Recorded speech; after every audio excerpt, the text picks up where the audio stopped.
Rome, a city where modern lives alongside the ancient.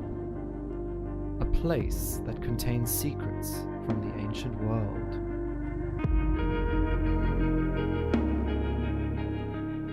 Where modern religion overlaps with the ancient. A symbol of power, 13 to be precise, ancient Egyptian obelisks relocated to Rome.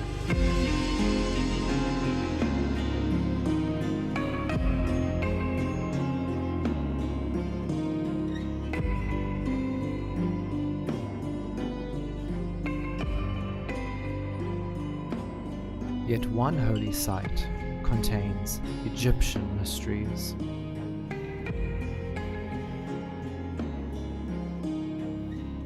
Beautiful art from times long forgotten.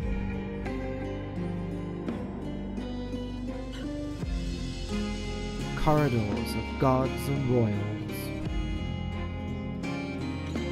and sacred writings inscribed long before Rome had its emperors.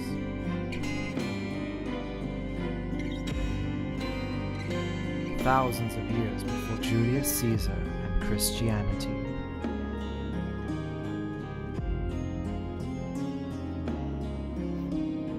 In the shadows of ancient Rome, what Egyptian secrets lie in plain sight at the Vatican?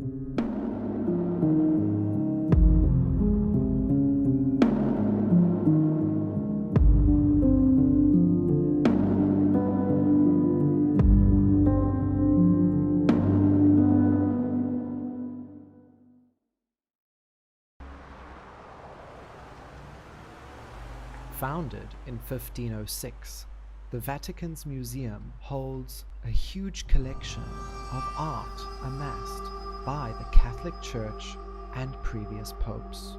A collection of over 70,000 artifacts, of which 20,000 are on display.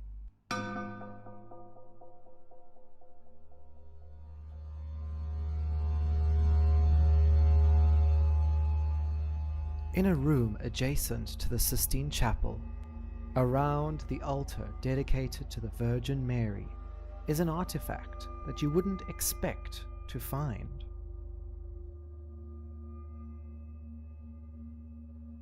Pope Pius IX had the story of the Virgin Mary's Immaculate Conception, of her becoming pregnant with the Son of God, translated into every language known to man in 1854. He even had the story embossed onto silver in Egyptian hieroglyphs, while placing his own name into an ancient Egyptian royal cartouche.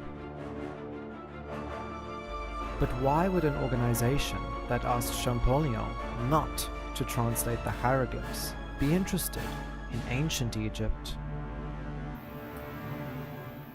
We are at the Egyptian section in the Vatican Museum. I'm so excited to be here. There are so many amazing pieces. As you can see, from so many different dynasties, all the way from pre-dynastic times up until the Roman period. So I am very much looking forward to showing everybody some of the amazing pieces here at the museum. Many people think that the ancient Egyptians were obsessed with death. In fact, they were obsessed with life and how they could ensure their next life would be prosperous. Mummification was their way of preserving the body so that the gods could recognize your spirit. Such as this 22nd dynasty noble woman, with her perfectly preserved hair dating back almost 2,900 years. Sharing the same display case is a royal mummy. However, she was not born in Egypt.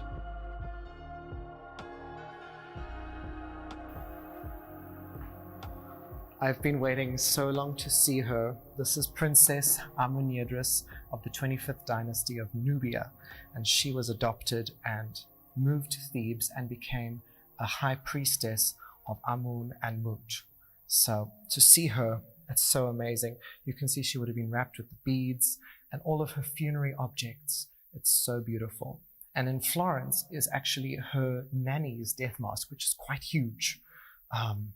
So there's been a lot of debate about Princess Amenidris, whether we should send her back to Nubia, to Sudan, or keep her here.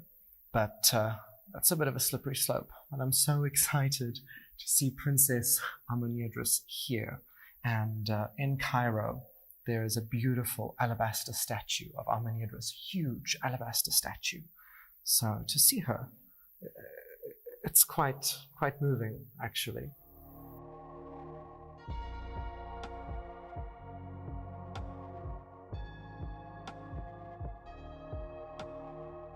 Beautifully wrapped in linen, her mummy would have been covered with these turquoise-colored beads. In a style dating back almost 1,000 years before Amenidris, the Old Kingdom of Egypt, these beads would connect her to the goddess Hathor. Several silver and gold amulets were placed across her body, including her heart scarab, which would be used to weigh her heart against the feather of justice at the final judgment before the afterlife. Her tomb was found in Luxor with many wooden artifacts, alabaster, and gold.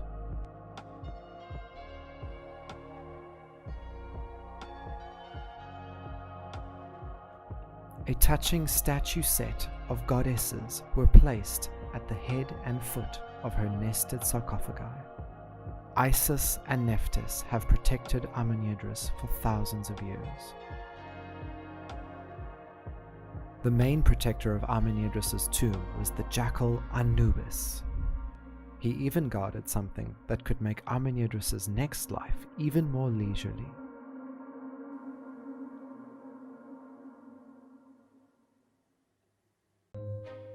These little figurines are called shabtis. If you could afford it, hundreds of them were placed in your tomb. You could call upon them sort of like servants to do the jobs you did not want to do in the next life. Each shabti was given a special spell to invoke its role, and they were specially decorated with individual faces. These wooden shabtis, coated in resin, were created for Pharaoh Seti I and are some of the only artifacts remaining from his tomb, found by Giovanni Belzoni. Shabtis could also be lazy, and they needed a special foreman figurine placed there to make sure they do their job. However, a mummy needed something to be cased in, and I'm not talking about tombs, I'm talking about sarcophagi, and some of them could be elaborately decorated.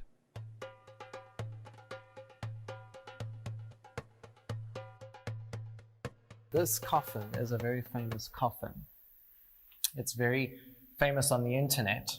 However, seeing her in person, the internet's a little photoshopped. She's actually very desaturated. Online, they've made her headdress with the neck-bit vulture goddess very green, and here she's actually very dull. But still, she's extremely beautiful to look at. This beautiful high-class lady was an ancient Egyptian singer from 900 BC.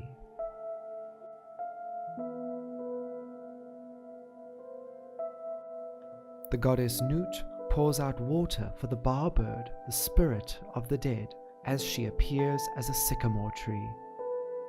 During periods of economic decline, many texts could not be put on the walls, so they were drawn into the coffins.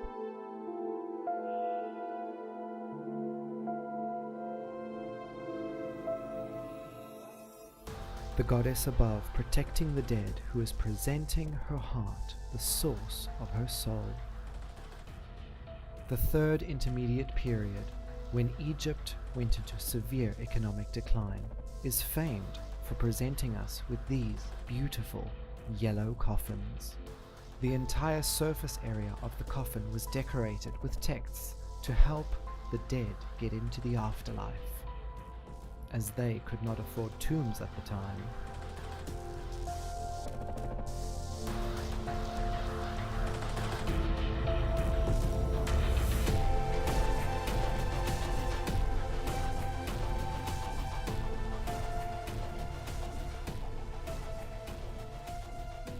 Yet the yellow coffin style can be found in the 18th dynasty, 300 years or so before the Third Intermediate Period.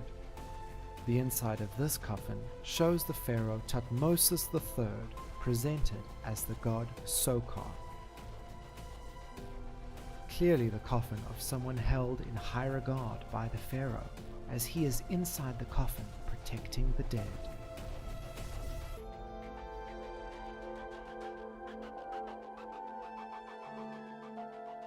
When the Greeks arrived in Egypt, they began to adopt Egyptian funerary practices, leaving us with some interesting death masks, painted and gilded with gold, inlaid with precious stones such as blue lapis lazuli. When a certain Roman emperor arrived in Egypt, the art dramatically began to change. Julius Caesar and Cleopatra had their infamous love affair, and when that was over, the Romans were in charge of Egypt.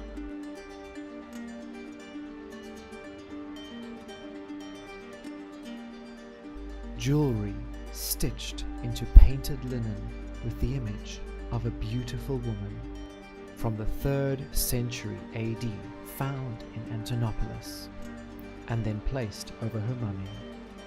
A lifelike image of a lady living in Egypt. They also loved life and recording what happened in life. Stone scarabs were used to commemorate important events. The grandfather of Egypt's most famous pharaoh had many of these created. This stone scarab of Amenhotep III announces his wedding to his soon-to-be wife, Queen T. These could be mass-produced and handed out as news bulletins. Their son started an artistic and religious revolution. Believing in only one god, Akhenaten can be seen as the first monotheist. The art style dating from Akhenaten's reign, known as the Amarna period, is quite distinctive. A wall fragment taken from an Amarna period tomb at Saqqara. The man here wearing his elaborate wig and heavy jewelry, which were given as a gift from the pharaoh. His fine linen typical of the period over 3,300 years ago. Before the official is an offering table filled with fruits, breads, and flowers. You of course needed to eat in the next life, and this man's tomb shows that he received thousands and thousands of offerings. This fragment from his tomb shows us clearly that he received 1,000 beer, 1,000 cattle, 1,000 geese, and so on. In the 18th dynasty, it was quite common for your family to give offerings to your soul. And for this ritual, you needed a special device, and luckily, the Vatican has these on display. These are offering tables, but what's interesting about this offering table is on the top it shows the food, the bread, the animal carcasses, the pieces of meat, and instead of putting the actual offering on this little table, they would pour water over here, and the water would run out of the spout, giving the essence of the food to the dead. This is known as a hetep offering.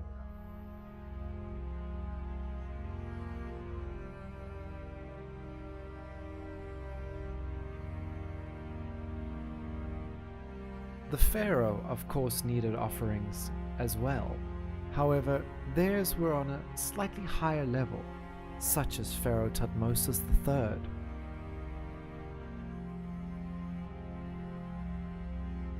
A carving from his temple shows two gods pouring the key of life, water, over the pharaoh, making him pure.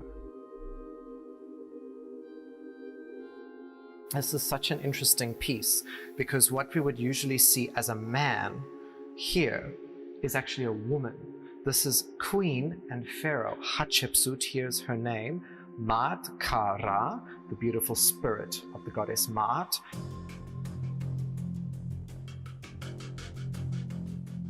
Here is Hatshepsut with her stepson, who later became the pharaoh, Thutmose III. You can see his name here, Menkaperra.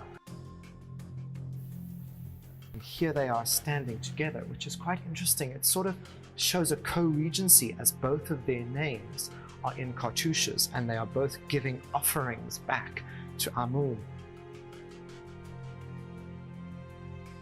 At the bottom here we can even see Hatshepsut's name, Amun Hatshepsut. And this is such an interesting piece to prove that there was a co-regency between the two of them. Over 1,000 years before Hatshepsut, the Egyptians buried their pharaohs in grand pyramids.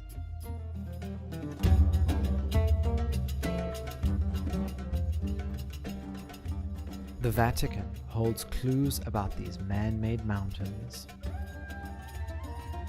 This man worked for Pharaoh Khufu, the owner of the Great Pyramid. His name is Iri. Iri was the high priest of Khufu and would be the overseer of Khufu's tomb, the Great Pyramid, once Khufu had died.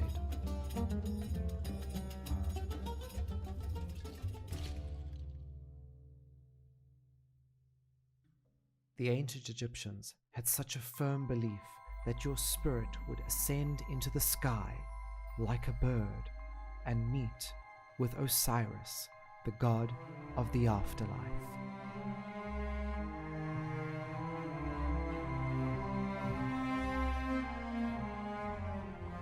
Osiris had a counterpart god known as Ptah. And when these two gods were combined, they created an all-powerful god.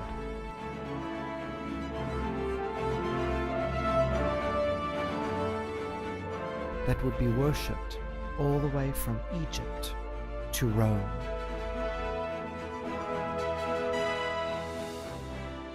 In 117 AD, Emperor Hadrian was ruling Rome. At his villa in Tivoli, Hadrian had an Egyptian Serapeum created. This space was dedicated to Osiris, Apis, and Ptah. These Egyptian statues made with a Roman flair, such as the staff of Ptah with a rooster.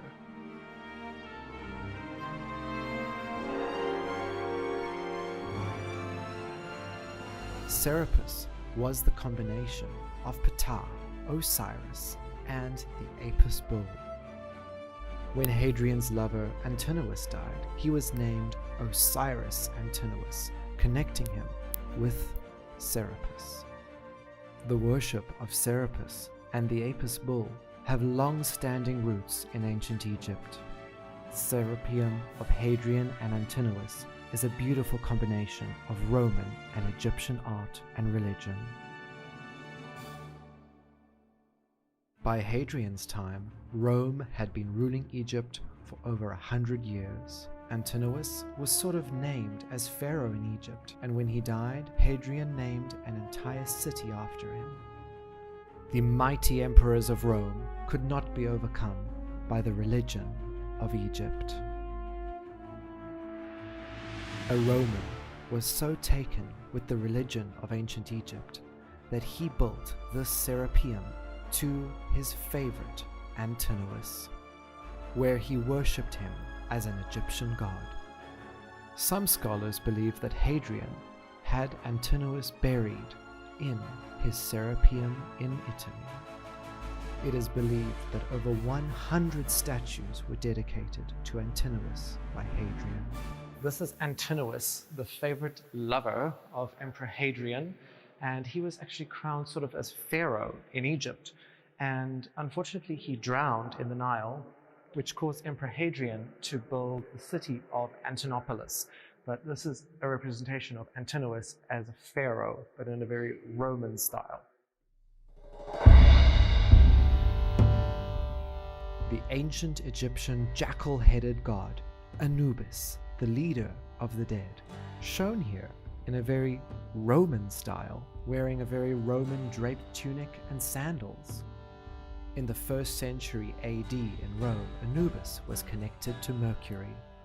2 winged serpents intertwining on his staff, known as the caduceus, symbolizing his connection to the Roman ferryman of the dead. It was not uncommon for Romans to adopt and adapt ancient gods from other religions. Thoth could be associated with Hermes or Mercury, and the Egyptian Nile god Hapi given a Roman makeover into a fountain.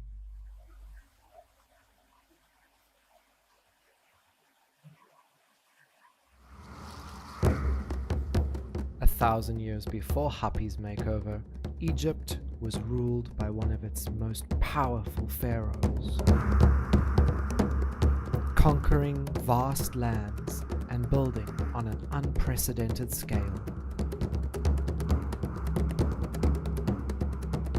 However, strangely, at the Vatican, very few artifacts are on display of Ramses II, but rather a woman that is responsible for Ramses' entire life.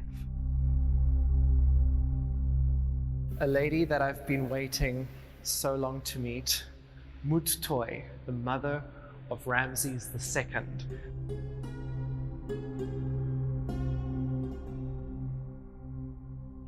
Statues of queens are usually smaller, unless we think of Queen T or Nefertari. This woman was so amazing, and she's the one who trained Queen Nefertari. And what I love about her statue, she's so huge, Ramses' name is at the top.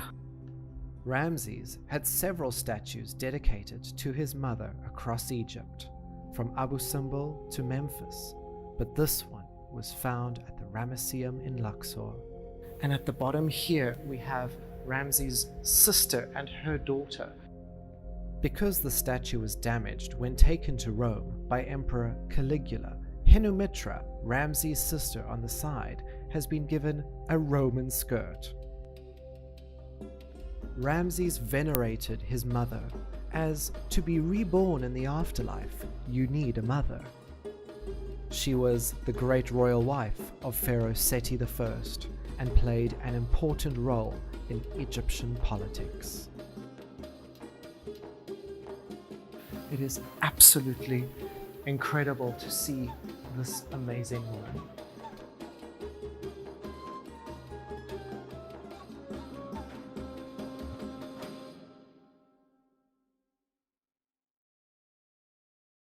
Next on our lineup are the descendants of a Greek man who called himself the son of Amun. In 332 BC, the Persians had taken over Egypt.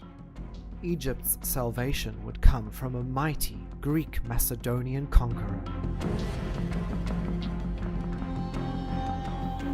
Alexandros, better known as Alexander the Great. A descendant of Alexander the Great, Ptolemy I became pharaoh of Egypt when Alexander died. When his son, Ptolemy II, came to the throne, he had a co-regency with his sister wife, Arsinoe. And this woman was given an unprecedented title at the time.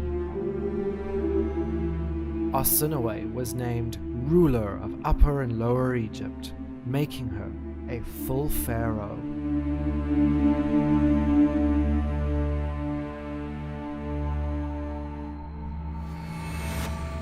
When she died in year 15 of Ptolemy II's reign, he decreed that Arsinoe be deified and her statue placed in every temple. The Apis bull was connected to the strength of the pharaoh and was worshipped up and down the land. One specific bull was chosen and placed inside the temple. When the bull died, it would be mummified as a pharaoh and celebrated throughout the land of Egypt.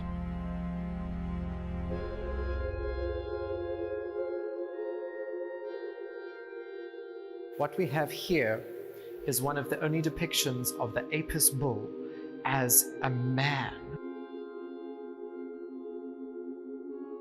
So it's the Apis bull with the head, with the horns, holding the staff of Waz, and he is with the body of a man. Isn't he just beautiful?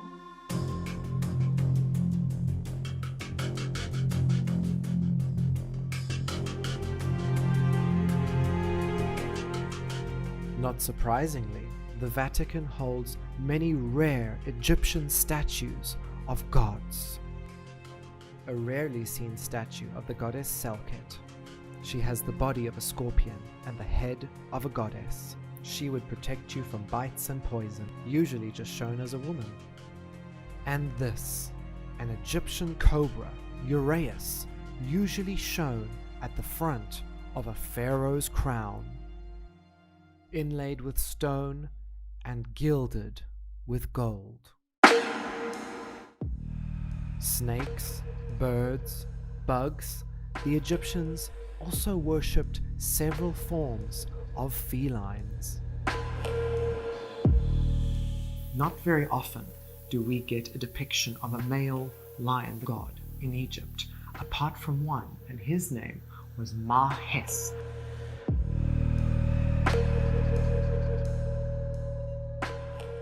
Mahes is shown here in such a small depiction of a strong male lion, the god of war and destroying your enemies. And Ramses II showed Mahes very rarely, but at places like Wadi al-Sabua, which is the Valley of the Lions, which was where the lions were trained to be taken to war with Ramses. And Ramses' own pet lion that we see depicted with him at Abu Simbel during the Battle of Kadesh is called Mahes, the destroyer of the enemies. And here he is. Usually, a lion is not shown as a god. A lioness is, the female goddess. Sekhmet is shown as a goddess, but never a male lion.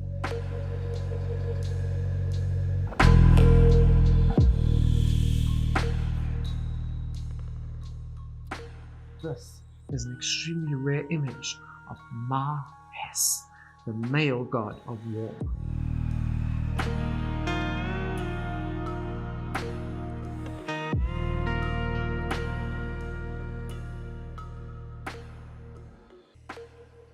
The Vatican is well known for having many Christian and Catholic artifacts, but they also have a huge collection of Egyptian art.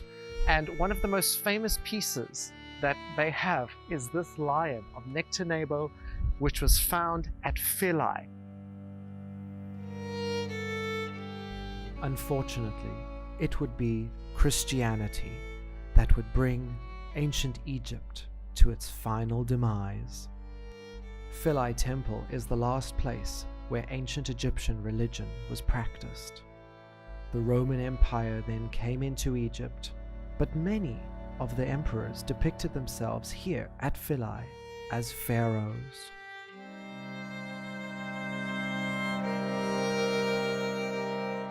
This lion has been copied so many times in Europe when it was brought to Rome.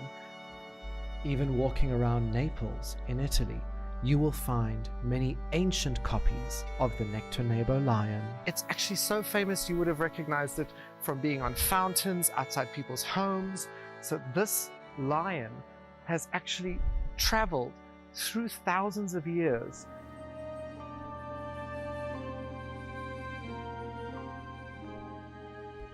So there we have it.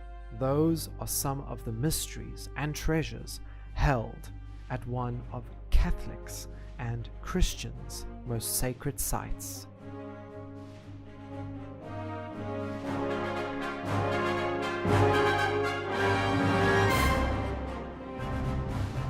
Priceless pieces of art gathered vastly from the ancient world, from kings, pharaohs, emperors, and popes. These are just a few of the Egyptian secrets at the Vatican.